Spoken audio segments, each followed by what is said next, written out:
त्यांना उलटे बोलता, मग कधी तुम्ही ह्याना उलटे बोलता. अरे मग तुम्ही जर तेच करत असाल तर मग तुम्ही पुढचा भविष्य तुमचा खराब करता. म्हणजे आज जर समजा मी पक्षाच्या नेत्यांना मग कळतो नाही गोष्टी. आज म्हणजे प्रभुदास भोईर किंवा असेच कोणी काही नेते असतील. आज मी आलो बघून मी प्रभुदास भोईर त्या नमस्कार मित्रांनो, मी अमोल कोळेकर पाटील. आपण बघताय पनवेल महानगरपालिका निवडणूक पूर्ण महाराष्ट्रामध्ये गाजली होती. सर्वच महानगरपालिकांचे निकाल आले, सर्व नगरसेवक आपले निवडून आलेले आहेत. पण या सगळ्या नगरसेवकांच्या पाठीमागे काही अदृश्य हात होते, जे कधी मीडियासमोर आले नाहीत किंवा कधी ते पब्लिकमध्ये आले नाहीत. परंतु पाठीमागून राहून त्या सर्व नगरसेवकांना निवडून आणण्यामध्ये मोलाची भूमिका निभावली होती. अशाच काही अदृश्य हातांच्या आपण मुलाखती घेतोय. त्यापैकी आज ज्यांची आपण मुलाखत घेणार आहे ते म्हणजे खेडूपाडा गावचे प्रभुदास भोईर अण्णा. असेच एक अदृश्य हात होता, त्यांनी अख्खा पॅनेल निवडून आणला. ज्या पद्धतीने आमदारांनी त्यांच्यावरती विश्वास ठेवला होता, तो विश्वास सार्थ ठरवत चारीच्या चारी नगरसेवक त्यांनी निवडून आणलेत. त्यांच्याशी मनमोकळ्या गप्पा आपण मारणार आहेत, त्यांच्या विजयाच्या पाठीमागचं रहस्य आपण समजून घेणार आहे. सगळ्यात अगोदर अण्णा, खूप खूप स्वागत आपल्या चॅनलवरती. चारही नगरसेवक आपले निवडून आलेत, कसा आनंद आहे? भरपूर मोठा आनंद आहे. आणि हा आनंद म्हणजे लय वर्षापूर्वाचा, म्हणजे तो बोलतो तर मनात म्हणजे लोकांच्या होता, आमच्या गाववासियांच्या होत्या. खेडूपाडा गावामध्ये अजूनपर्यंत काहीच नाही. पण आता आम्ही गर्वाने बोलू शकतो की आमच्या गावामध्ये नगरसेवक आहे.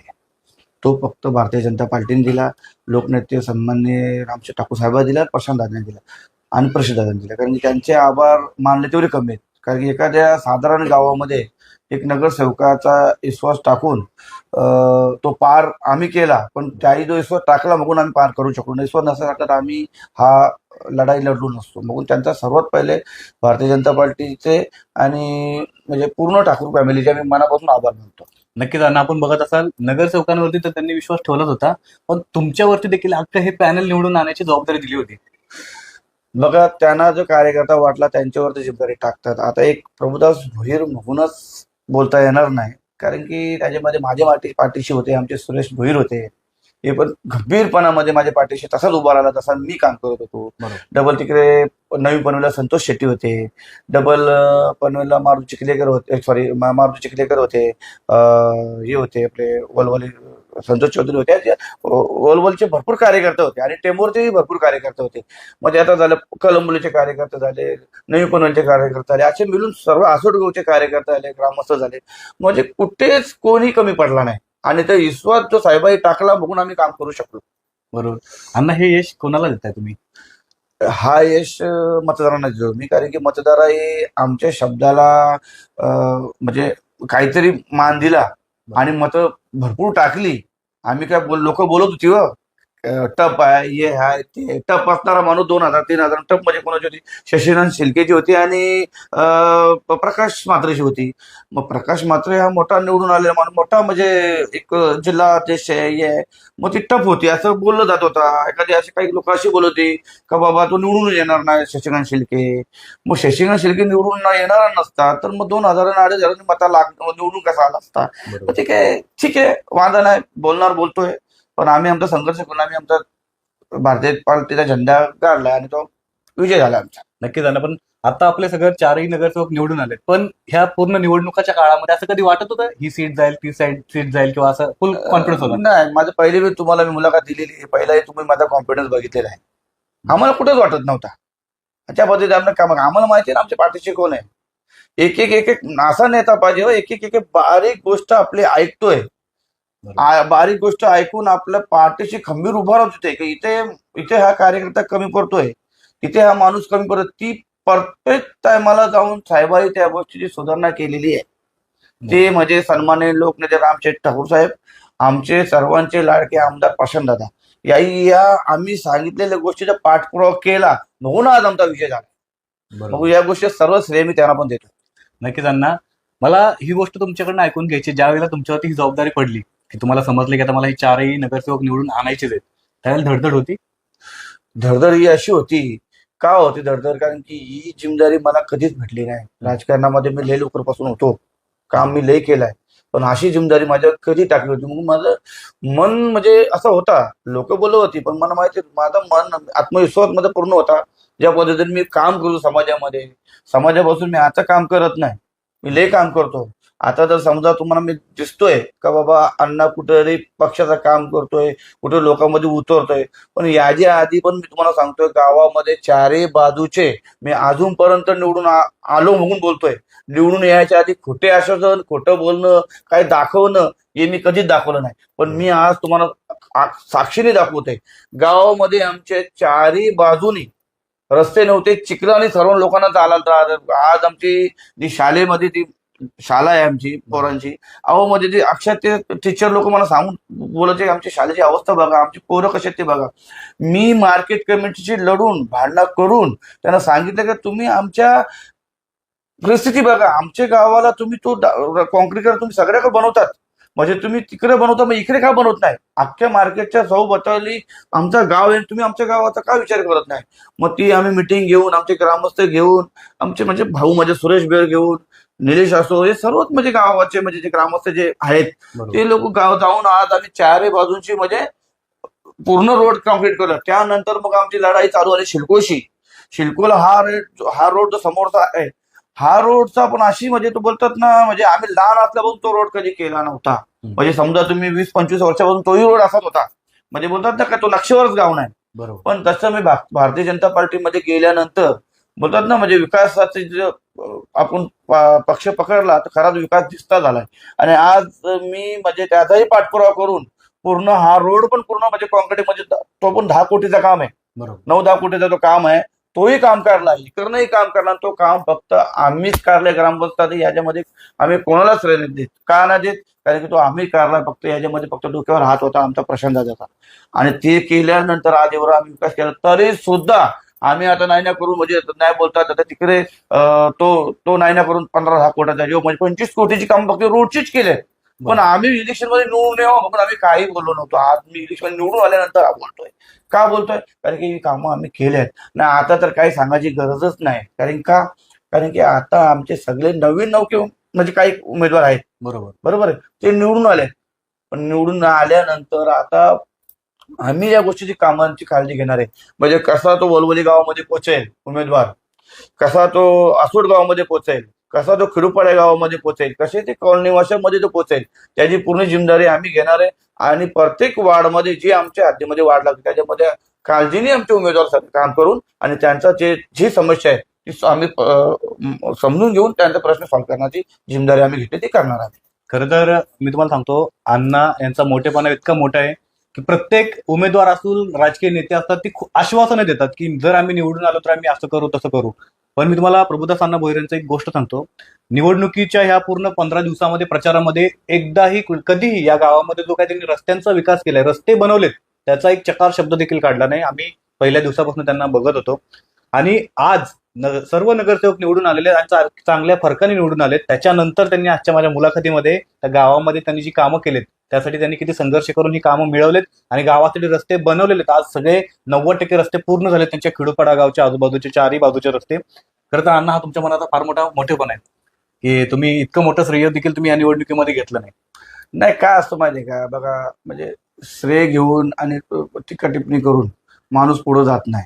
कारण की टीका टिप्पणी केली आता बरं तुम्ही बघता आज या इथे होतो बघून मी या पक्षाचे म्हणजे मेन नेत्यांना आपण काही ना काही बोलतो. बरोबर आहे. आणि समजा तिकडे गेलो तर मग यांना म्हणजे हे करतो. मग हे अशा गोष्टी करायच्या पेक्षा तुम्ही तुमच्या कामावर फोकस करा. म्हणजे आजपर्यंत आपण त्यांचे पाया म्हणजे कालपर्यंत आपण त्यांच्या पाया पडत होतो. बरोबर आहे, त्यांचे दर्शन घेत होतो, त्यांना मान सन्मान देत होतो. आणि मग आता अचानक तुम्ही बदलले बघून तुम्ही त्यांना उलटे बोलता, मग कधी तुम्ही ह्याना उलटे बोलता. अरे मग तुम्ही जर तेच करत असाल तर मग तुम्ही पुढचा भविष्य तुमचा खराब करता. म्हणजे आज जर समजा पक्षाच्या नेत्यांना मग कळतो नाही गोष्टी. आज म्हणजे प्रभुदास भोईर किंवा असेच कोणी काही नेते असतील, आज मी आलो बघून मी प्रभुदास भोईर त्याला बोलत होता एवढा उलटा, आज आमच्या घराला तुमच्या आमच्याकडून गेलं तर त्यालाही उलटा बोलेल. मग तुमचं तो श्रेय घ्यायच्यापेक्षा तो वाईट बोलायच्यापेक्षा तुमचं काम जनता बघतोय, तुमचा विचार जनता बघतोय. मग ते विचार तुम्ही का चांगले मांडू शकत नाही? समाजाबरोबर तुम्ही का चांगले पोहोचू शकत नाही? मग तुम्ही त्याच्याने पोचा ना. तुमच्याच गट्स आहे, तुमच्यात ताकद आहे, तर समाज तुमच्या पाठीशी उभा आहे तर तुम्हाला कोणाला घाबरायची गरज नाही. तर समाज तुमच्या पाठी उभा नाही मग तुम्ही नेत्या लोकांना वाईट बोलता. भले कुठले नेते असो, ते भले विरोधक असो ते सत्ताधारी असो, तुमच्यात दम ठेवा ना, तुम्ही कामात दम ठेवा ना तुम्ही. अहो तुम्ही लय मूर्खाचे काम करता का तुम्ही हे बोलून तुम्हाला असं वाटतं की मी या नेत्याजवळ आहे, मग याला बोलतोय बघून मी याच्या नजरेमध्ये मी हिरो बनतो. नाही, हिरो न बनत तुम्ही, तो तुमचा वापर करतोय. बरोबर. तुमच्यात जर दम असेल तर तुम्ही तुमच्या कार्यकर्त्यांनो, तुमच्या मतदारांनो आणि तुमच्या कामावर विश्वास ठेवा. जर तुमच्या कामावर विश्वास नाही, तुम्हाला कुठं मान सन्मान नाही, बघू तुम्ही लोकांना म्हणजे नेत्या लोकांना उलट बोलता, भले कुठले असू देते नेते. बरोबर. जर नेता तुम्हाला उलटा बोलत असेल तर छाती ठोकून बोला, छाती ठोकून बोला. जर नेता तुम्हाला कुठला बोलत असेल तर तो कुठल्याही पार्टीचा असो, तो सत्तारे असो म्हणजे असं असो, म्हणजे विरोधक असो, बरोबर. तुम्ही त्याला छान ठामपणामध्ये बोला का मला बोलला म्हणून मी त्याचं उत्तर दिला. नाही ना पण असं होत, बरोबर. मग ते नाही बोलत तर मग तुम्ही का बोलता? म्हणजे तुम्ही तुमची वस्तुस्थिती दाखवता का तुम्ही नक्की काय आहेत. असं योग्य नाही. कारण की आपण त्यांच्या जीवावर कधी ना कधी काहीतरी केलंय, तर तुम्ही त्याला मोठं बनायच्या पेक्षा, त्यांना काय करायच्या पेक्षा तुम्ही त्यांच्या विरुद्ध काम करत असेल. मी आज हक्काने गर्वाने बोलतोय का मी 4 उमेदवार निवडून आणले, प्रभुदास भोईर काय ते मी दाखवला. का दाखवला? मतदार म्हणजे लोकांशी चांगला राहून दाखवला येतो. माझे भावांचा पाठिंबा घेतला, सुरेश भोईचा पाठिंबा घेतला, वलवलचे सारे कार्यकर्त्यांचा पाठिंबा घेतला, आसोडगावच्या कार्यकर्त्यांचा पाठिंबा घेतला, कॉलनी वासांचा पाठिंबा घेतला. मग सगळ्यांचा पाठिंबा घेऊन सन्मान्य लोकनेते रामशेठ ठाकूर साहेब, प्रशांत दादा, परेश ठाकूर किंवा आमचे महेश शेठ, हे सर्व आमचे जे आमदार आहेत सगळ्यांचा पाठिंबा होता. बघून आज जो संघर्ष आम्ही जिंकला. आणि आज जे बोलत होते का शेतकरी कामगार पक्षाचा जो बाल किल्ला होता, तो बाल किल्ला त्यांचा नव्हता, तो बाल किल्ला आमच्या कार्यकर्त्यांचा होता, आमचा होता. आणि आम्ही तो जिंकला आणि आम्ही निवडून आलो. नक्कीच अण्णा, अतिशय महत्वाच्या काही तुम्ही मुद्दे मांडलेत, गोष्टी सांगितल्यात. तुम्ही या निवडणुकांमध्ये सगळे 4ही उमेदवार एकत्र जाऊन मतं मागत होता आणि समोरची अपोजिशन तुमचे जे विरोधक होते ते एक एक करत होते. तुम्ही एकत्र जाऊन मतदान मागितलं किंवा आशीर्वाद मागितले, याचा फायदा झाला? कसं असतं माहितीये का, आता ते मागे गेला, आता आपलं पुढं जायचं. ते त्याला पण समजलं आता की आम्ही चुकी केली, बघून आज आम्हाला त्याचा हे झालाय, फटका पडलाय. तर मग त्या गोष्टी केल्याशिवाय कसा असतो, ही जी मुठ्ठी आहे, ही दिसतोय, ही ताकद आहे. आता याच्यामध्ये तुम्ही 2 बोटं काढा की 1 बोटं काढा, ही मुठ्ठी बागाशी होते तुम्ही, मग त्याच्यामध्ये अर्थ नसतो. बघून आम्ही आमची एक मुठ्ठी घेऊन चाललो, बघून आमचा बुक्का बरोबर बसला. अण्णा, ही जी मी आत्ताची लाईन बोलली ती अतिशय महत्वाची आणि ती त्याच्यामध्ये बरंच शिकण्यासारखी गोष्ट आहे. ही जो आजचा विजय आहे, जर मी तुम्हाला सांगितलं की तुम्हाला काही लोकांना धन्यवाद द्यायचे आणि काही लोकांचे आभार मानायचे, तर कोण लोक असतील ते? आभार सगळ्यात पहिला तर मी सन्मान्य लोकनेते रामशेठ ठाकूर साहेबांचा मानेन, आमचे सर्वांचे लोकप्रिय आमदार प्रशांतदादांचा मानेन, आणि महेश शेठचा मानेन, बरं सर्व जनतेचा मानेन. आणि जनतेचं काम मानेन कारण जनतेचा साथ बघून आज आम्ही निवडून आलो, बरोबर आहे. आणि जे कार्यकर्त्यांनी जे रात्रदिवस एक करून काम केलंय आणि समजा जागेवर सगळं म्हणजे जे बोलतात ना, म्हणजे जीव म्हणजे एकदम हे करून आम्ही काय बोलतात ते, म्हणजे काही विचार न करता जे आम्ही रात दिवस एक काम करून आम्ही आज असं म्हणजे हे केलंय. नक्कीच अण्णा, तुमचे 4ही नगरसेवक निवडून आले, त्यासाठी तुम्हाला पुन्हा एकदा आमच्या AKP मराठी आणि आमच्या महाराष्ट्र तारसा न्यूज चॅनल तर्फे खूप खूप शुभेच्छा, खूप खूप अभिनंदन तुमचं. असंच येणाऱ्या 5 वर्षामध्ये जनतेची आपण सेवा कराल अशा आम्ही तुमच्याकडनं अपेक्षा ठेवतो, आशा ठेवतो. आणि AKP मराठी महाराष्ट्र तारसा न्यूज साठी वेळ दिलात त्यासाठी आपलं मनापासून धन्यवाद. तसं पाहायला गेलं तर तुमचे आभार मानतो मी, कारण की महाराष्ट्र तारसा न्यूज असो किंवा तुमचा AKP मराठी हे तुमचा चॅनल असो, कारण की आज तुम्ही इलेक्शन लागल्यापासून आमच्या पाठीशी आहेत. आज आमच्या जनतेचा तुम्ही आम्हाला आमचा काम जनतेला दाखवला, तर खरंच म्हणजे तुमचे गुण गाव तेवढे कमी आहेत. आणि सत्तेचा तुमच्या वेळी आमचा सत्यपणा दिसला, बघून आम्ही समोर गेलो आणि आज आम्ही निवडून आलो. तर तुमचे जेवढे मानेल तेवढे आभार, कारण की का माझे पण दाखवतोय तेव्हा आम्ही दिसतोय आणि दिसलो बघून आलो. याचा आभार आहे तुमच्या सर्वांचे. खरंच खूप खूप धन्यवाद तुमचे. आमचे तुम्ही 2 शब्दामध्ये कौतुक केलं त्यासाठी मनापासून धन्यवाद. आपणही चॅनलला सबस्क्राईब करा आणि अशाच नवीन नवीन अदृश्य हातांच्या मुलाखती आपण तुमच्यापर्यंत आणत जाऊ. आणि नक्की त्यांनी काय संघर्ष करून हे विजय मिळवून आणले त्या सगळ्या घटना, तुमच्या स्टोऱ्या, गोष्टी तुमच्यापर्यंत पोहोचवत जाऊ. त्यामुळे दोन्ही चॅनलला सबस्क्राईब नसेल केलं तर नक्की सबस्क्राईब करा. धन्यवाद.